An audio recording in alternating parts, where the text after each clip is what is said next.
Magandang umaga po muli ang inyong lingkod, si Chef Roy. Ngayon po ay July 6, 8:30 AM po. Ayun po ay araw ng Sabado. Kumusta kayo? Lahat ng nanonood ng video ito, pagpapalain ng Diyos. Kung dati na kayong pagpapala, patuloy kayong pagpapalain ng Diyos hanggang sa buong pamilya ninyo. Shout out nga kay Mambo Robles ng Bulihan. Ay para ginanood ng video ko si JM Francesco. Kaibigan natin dito yan sa Bulihan. DJ namin, DJ Ken. At ang aming electrician dito sa Dels Grills, si Louis Arsiga. May sabi sa akin na, siyempre napanood ko yung mga post mo parang, ano ba yun nasa ilong mo, piklat? Ito. Sabi ko, oo. May mga piklat ako, may ganun dito. Di lang yun, pati sa braso. Ano yun, talsik na mantika. Yung iba, talsik na mantika. Pagka tag-init, minsan, may panahon na umuulan. May, June, gano'n. Pag umulan, lalo bang uminit, kaya parang singaw. Okay. Ang inyong lingkod, chef, sa kusina. Kaya, lalong mainit. Okay. Tapos parang may matumutubo na malaking buong araw o tagyawat, hindi ko alam ano yun. Basta, tuwing tag-init naman, alam ko na yun. Sanay na rin ako nun. Sabi ng iba, kapatid mo si Ruby, makeup artist. Magaling yun. Marami siyang ina-advise. Maraming humingi sa kanyang advice tungkol sa beauty product. But hindi ka humingi ng advice doon. Actually, nag-advise sa akin yun. Mga mayroong i-apply sa katawan, gamot. Tapos, pwede naman pero hindi na kailangan. Magaling yung mga ano niya, yung mga ina-apply niya sa mukha. Talagang kikinis yung tao. Yung liig, kikinis. Ang ganda, kutis mo. Kasi yun ang hanap buhay niya. Roby Salon po sa Katmon. Ang kanyang account Madamski. Gano'n na. Galing yun, kapatid ko. Bunso namin kapatid. Sabi ko naman, yung gitong isura ko, sanay na yung anak ko, mga pinsan ko, mga kaibigan ko, mga kasamahan ko sa work, bahay. Dating kasamahan ko sa work. Sanay na rin ako yung okay na kasi mayroon kasing work na ano yung kailangan mong makinis, kailangan mong gwapo. Ang yung lingkod naman chef, pwede naman hindi naman pwedeng barbara yung tama lang yung magsuklay ka, maligo, magbabango, tapos kailangan magpalit yung damit pag pinawisan. Okay na yun. Gaya ko pa sabi ko na mayroon talagang work na pinaggamitan na yung kailangan ng sales stock, kailangan nung naka-prone ka, yung mayroon pang ganito. Bilang chef, total, gagamutin ko, tuwing tag-init, tubo na naman, kaya okay na to.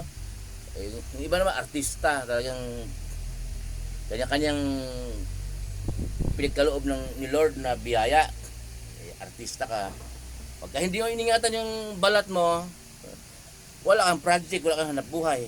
Yung hanap buhay mo, kailangan gwapo ka, kailangan laging gym, kaya wala kang yung tiyan mo flat, hindi yung lingkod malaki tiyan. Okay na to, ayos na. Ang mahalaga po, confidence, hindi siya sabing pakapalan ng mukha, confidence, yung naghahayag ko ng salita ng Diyos. Okay? Kasi pinagkalooban ako ng Diyos ng kaunawaan ng kanyang salita. Hinahayag ko po yon. Kasi nga, gaya ng lagi kong binabanggit, malayo kasi aking mga pinsan ko, anak ko na sa Angeles. Nasa Bulacan naman ako.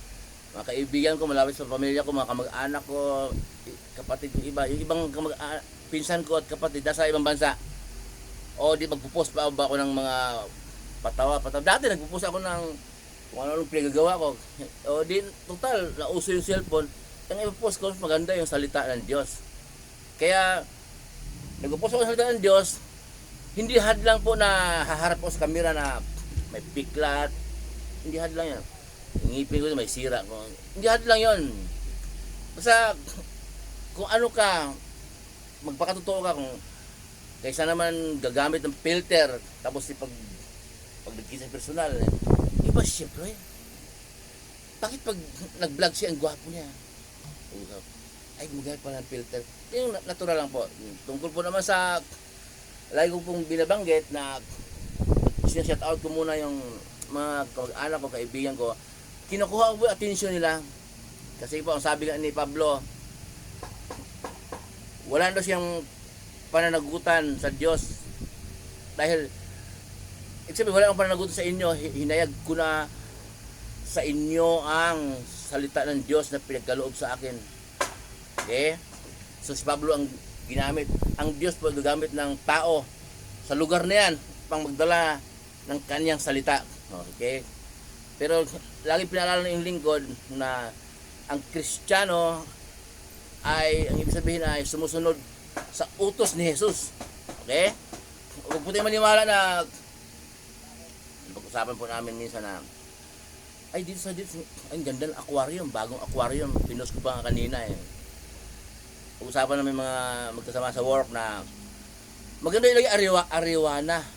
Swerte yun. Sabi hindi naman, hindi. Yung swerte sa kamalas, ginagamit yung salita na yun sa sugal. Okay? Malas ka ako. Swerte ka ako na nanalo. Sa sugal po ginagamit yun. Yung pinagpala at sinumpa ng Diyos. Yun po ang diyang gagamit sa business sa ating kabuhayan. Sabi nga sa Kawikaan 3:33, ang sumpa ng Diyos nandoon sa bahay ng mga masama. Pero ang pagpapala ng Diyos nandoon sa tahanan ng mga matutuwid. Yun. Sumpa yun ng Diyos at saka pagpapala ng Diyos. Kaya huwag tayong maniwala ng pampaswerte sa mga Chinese na kailangan may ariwala kang alaga sa aquarium. Ang kinalaman nun, kaya bang dalhin yung kabuhayan mo, buong pamilya mo? Kaya ba yung buong pamilya mo kayang bitbitin ng ariwana para papunta sa pagpapala, ilapit niya sa Diyos? Ano ba? Malabo masyado. Yung iba naman ay gumaganon, may asong ripulto na gumaganon, pampaswerte daw yun. Sa Diyos po tayo didepende. Okay? Diyos Ama sa pamamagitan ng kanyang anak na ating Panginoong Jesus. Okay? Kaya yung pong salitang malas at buenas sa sugal lang po yung ginagamit. Kahit na po yung bagong taon, kailangan kapaputok tradition ng China para siltihin umalis ng malas. Di po totoo yun.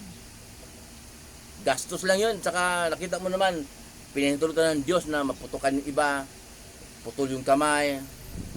Hindi sa Diyos yun eh. Wala na sa Diyos yung pong yung minsan eh binilag ko na sinabi ni Jesus na ang akala ninyo sa Diyos ang inyong tinuturo, pero ang totoo niyan ay mas sinusunod niyo ang tradisyon ng mga tao.